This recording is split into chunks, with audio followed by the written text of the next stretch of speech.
Astrologer অনন্যাদি YouTube চ্যানেলে আপনাদের সবাইকে স্বাগত।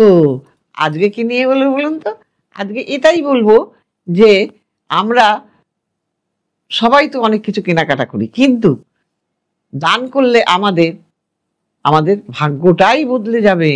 তাহলে ঈশ্বরও খুশি হবেন, আর ঈশ্বর খুশি হলে আমরা ভালো থাকবো। তাই ঈশ্বর আমাদের কিন্তু এই যদি দান করতে পারি এই সময়টায়, তাহলে ঈশ্বর আমাদের দুহাত ধরে আশীর্বাদ করবেন।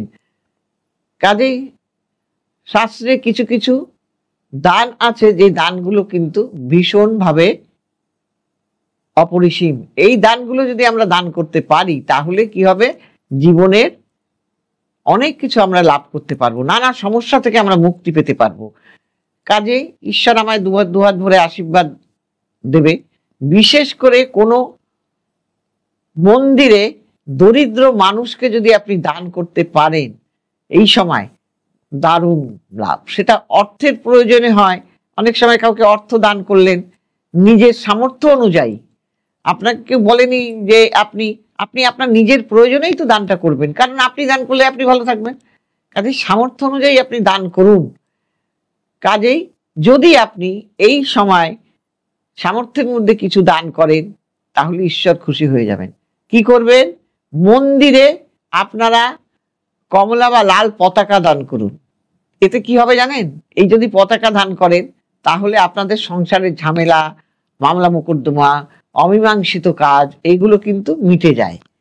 হ্যাঁ, আবার যদি কিনা আপনি তামার কলসি দান করতে পারেন বা পেতলের কলসি দান করতে পারেন, এতে আপনাদের আর্থিক উন্নতি হবে এবং মান সম্মান আপনার বৃদ্ধি পাবে, যদি কিনা আপনি এই কলসি আপনি দান করতে পারেন। মন্দিরে প্রদীপ যদি আপনি মাটির অথবা কোনো ধাতুর প্রদীপই দান করেন না কেন, তাহলে আপনার মনের ইচ্ছা বলে যদি এই প্রদীপ দান করতে পারেন, তাহলেও কিন্তু আপনার মনের ইচ্ছা পূরণ হবে। আর কি হবে, এতে আপনার পিতৃদোষও কিন্তু মুক্তি পাবে। আবার যদি আপনি দেশলাই দান করেন, এই দেশলাই দান করলে দেশলাইয়ের অনেক গুণ। দেশলাই আমাদের তুচ্ছ মনে হলেও দেশলাই দানের গুণ আছে অনেক। এই দেশলাই কিন্তু মন্দিরে দান করলে আপনি ঋণ থেকে মুক্তি পাবেন। আপনার ঋণের বোঝা, সেই ঋণের বোঝা আপনার কেটে যাবে, আপনি ঋণের থেকে মুক্তি পেয়ে যাবেন। এবার ছাতা দান করলে আপনার নানা প্রকার বাধা বিপত্তি, যে কর্মক্ষেত্রে যদি আপনার এবং যদি আপনি কালো ছাতা দান করেন, তাহলে আপনার শনির দোষও কেটে যাবে। কাজেই আপনি ছাতা দান করলে আপনি মুক্তি পাবেন।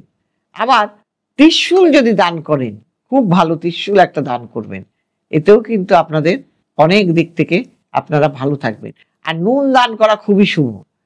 হলুদ, গুড়, চাল, হ্যাঁ, এইগুলো যদি আপনারা আশ্রমে দান করতে পারেন, শিশুদের আপনি যদি দান করেন, শিশুদের জামা কাপড়, আবার সিঁদুর যদি দান করেন, সিঁদুর দান করলে কিন্তু ঈশ্বরকে, মায়ের কাছে গিয়ে আপনি কোনো মন্দিরে সিঁদুর দান করে আসুন, তাহলে কিন্তু যাদের দাম্পত্য কলহ, বিবাহে বাধা, এইগুলো কিন্তু কেটে যাবে।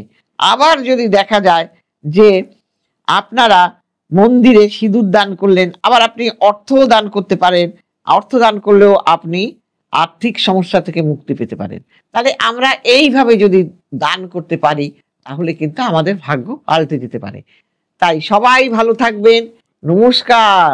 যাদের আমার এই প্রোগ্রাম ভালো লাগবে, তারা শেয়ার করুন, সাবস্ক্রাইব করুন, যা মনে হয় আপনাদের সেটা করতেই পারেন, আমি জোর করে বলবো না। এবং যাদের মনে হবে অনন্যাদির এই প্রোগ্রাম আপনারা দেখে কাউকে কোথাও দেখাবেন, তাহলে নিচে যাওয়া যে স্কল আছে সেখানে ফোন করবেন। অফলাইন অনলাইন সবই আছে, যেটা খুশি আপনি করতে পারেন। সবাই ভালো থাকবেন। নমস্কার।